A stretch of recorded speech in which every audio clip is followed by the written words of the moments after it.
Hello, you're watching World Talks on TVP World. My name is Sasha Farbach. All hikers stranded near Everest's eastern face in Tibet have now been safely rescued after a powerful blizzard ended one of the largest search and rescue operations in the region. Now, to talk about the challenges, the risks, and everything regarding this event, we're joined now in the studio by Oswald Rodrigo Pereira, mountaineer and filmmaker. Thanks so much for coming by. Thank you for having me. Good morning. I want to start with the good news. I mean, rescues like this, they're not always successful. So what's your first takeaway? And tell us about some of these conditions, how hard it is to pull off such a rescue. So I would say usually in this region we have easy access to a high altitude, to 5,000 meters above sea level. So it makes easy to access there. But once the conditions, the weather changes, it's really hard to get some vehicles arriving there. So once you had all of these people blocked at around 5,000 meters, you couldn't access them. It was really hard to get any phone contact or satellite contact with them. So we had to go to, let's say, like primary resources, which is like human power, like owners of yaks, helping these people to come down. And we could observe this situation for the, let's say, past 3 or 4 days. And good thing is you mentioned at the beginning that they were hikers, because I've seen some like media talking about climbers or Himalayan climbers stranded at Everest, which is not the case. We are talking about people that they just used some holidays to go to the base camp from the northern side of Everest from the region in Tibet. So probably something that could be an easy trekking, quite accessible, turned into a nightmare. But it's something that you have to be aware of once you reach this altitude, this region. The weather can change like really, really fast. But I think if we take in consideration the large scale of people that were stranded, around 600 to 800 people, I think everyone descended safely. So it's good news, of course. That's good news. Unfortunately, we do have to caveat. I mean, there was one fatality. Unfortunately, one hiker did die. At the same time, I mean, it's still a massive number of people, and I'm particularly interested in this particular pass where they were, this isolated Karma Valley pass. I mean, Everest is big, you know, people want to go there as well, but are these large groups, is this common now there? Because it does seem to be a bit of a risk having such large groups in such dangerous territory.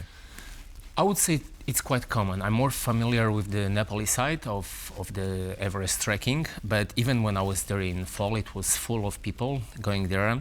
I cannot say all of them they were ready for this altitude, but it's another topic, because you know every meter of altitude it reflects on your ability to react, like your rational thinking and everything. Another thing is, if you pay to access to the base camp, of course you'll put some pressure on the guides so that you reach your goal. But as in every, let's say, not tragedy, but catastrophe, we have a couple of factors that impacted this situation. So one of them was the weather, which I think we'll talk in a moment. Another one was there was a national holiday in China. So a lot of people, maybe usually it would be like 100 people per weekend. And right now we had around 1,000 people. So easy access, large numbers of people due to the holidays, a remote area that is not really accessible. Also from the Nepali side, it's really easy to make rescue operations with helicopters. From the Chinese side, the clearance for helicopters or aircrafts to fly there, it's not that easy.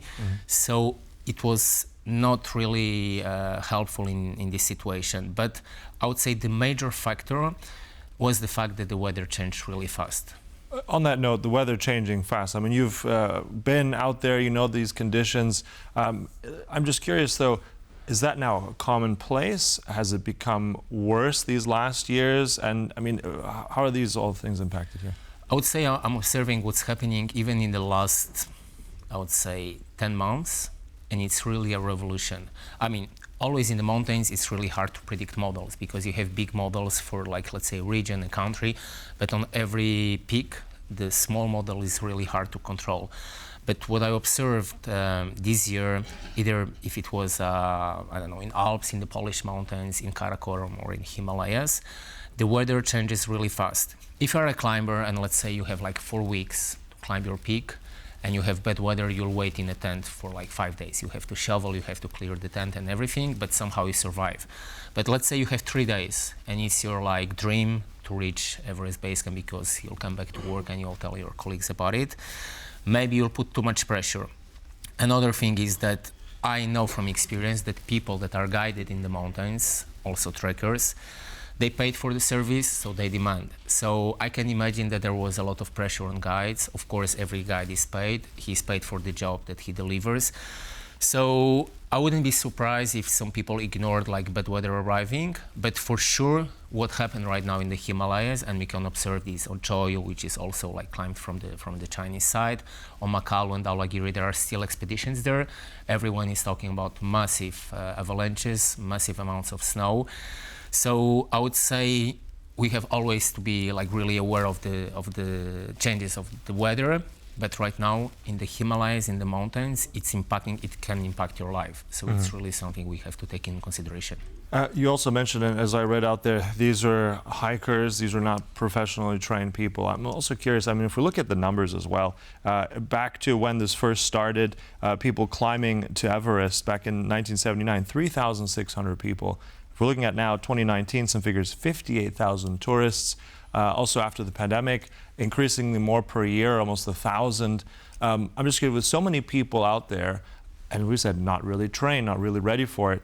First of all, is there an over-tourism of this, not just in Everest but elsewhere? And two, can you still find places where maybe it's not so crowded and a little bit more accessible? I would say yes, you can still find these places, but the question is, if you come back to your work and you'll say, I was at the base camp of Everest, everyone will like, okay, you're a strong guy, like congrats. Still something unique, right? Yes. If you'll go to a 6,000 meters like trekking or something, or Annapurna, Makalu, Yano East, etc., people will not even like know where is that region. So I would say from one side, it's a good thing that everyone wants to go out there, explore, especially as you mentioned after COVID, and I think it's better than people staying at home doing nothing. But then we have like huge numbers of people not prepared. If everything goes well, and the weather delivers as predicted, it's all right. But once the weather changes, imagine someone that has no experience in mounting a tent and suddenly has to shovel a tent for like 24 hours. I was on an expedition once on Manaslu during winter, and for like 16 hours, it snowed like 2 meters of snow. So we spent 20 hours like shoveling constantly. But we were ready for that. We were trained, we were there for climbing, not shoveling. But somehow you accept what's happening, you adapt, you react. If you don't have the preparation, you just have, let's say, 72 hours to make the project and come back. You have these risks involved, and as we know, like everyone right now is in a hurry, you know, to conquer, to make things. So maybe the solution would be to put some limits, some numbers, restrictions, and I would say this applies both to the like north side and southern side. You see like thousands or hundreds of people on trekking to Everest Base Camp, but also climbing the mountain itself. And it generates waste, and of course it generates situations like this with potential risks and dangers.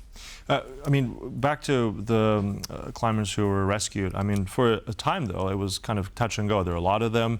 Tell us a bit about the kind of conditions. You're saying some of them were not trained for this sort of thing. So how cold did it get for them? I mean, how much in danger were they? What were they doing and everything? So I would say the first thing we have to think about is that, let's say, minus 10 Celsius degrees is not the same at sea level and up there. If you have altitude around 5,000 meters, like the base camp is at this altitude, every degree impacts you stronger. So you start to lose like feelings on your fingers. You can get into hypothermia easily, like less oxygen means less blood circulation. So all of this creates a situation that maybe these people were not before, so they didn't know how to react. And if you go on a walk, because we can call it a walk, not a climb, and of course it has its demanding aspects and everything, but it's still like a trek, not a climb. And suddenly you have to face situations of death risk. It's really hard for people to react wisely. I can imagine thousands or hundreds of people blocked there. Everyone wants to be the first one descending. Everyone wants to reach the village. There are not that many shelters on the way to accommodate these people. So usually it's really easy to access it. You can even access it by car to 5,000 meters. So I would say most important would be like to make maybe at least a primary selection of people who can access this region for them to be trained, prepared, to maybe have some experience. But also it's something, I would say, human brain that, you know, if you have these 4 or 5 days and you could lose your life there, why not prepare? Like, why to ignore it? And it's something that I'm observing much more in the mountains for the last years. It's a shift in the percentage of people that are well prepared for the climb. I would say most of the people that are there, of course, they want to fulfill their dreams, and everyone has the right to be in the mountains because it's part of nature and our heritage. But if you want to be there, respect the mountains, respect yourself, the life of yourself, your closest ones, but also the people that will be engaged in saving you if something goes wrong. Sure. Just before we wrap up, I'm curious if you have people who are watching this who are still want to feel that call of the mountain, how does one get prepared? Just give us a quick take before we finish. I would say first thing is like be in shape. Of course, it's important. It's important to train, but not just running. Like go out there with the backpack. With the backpack, if you can go on some stairs with some heavy loads and prepare yourself. There are like hypoxia chambers. You can get adapted to altitude before leaving home.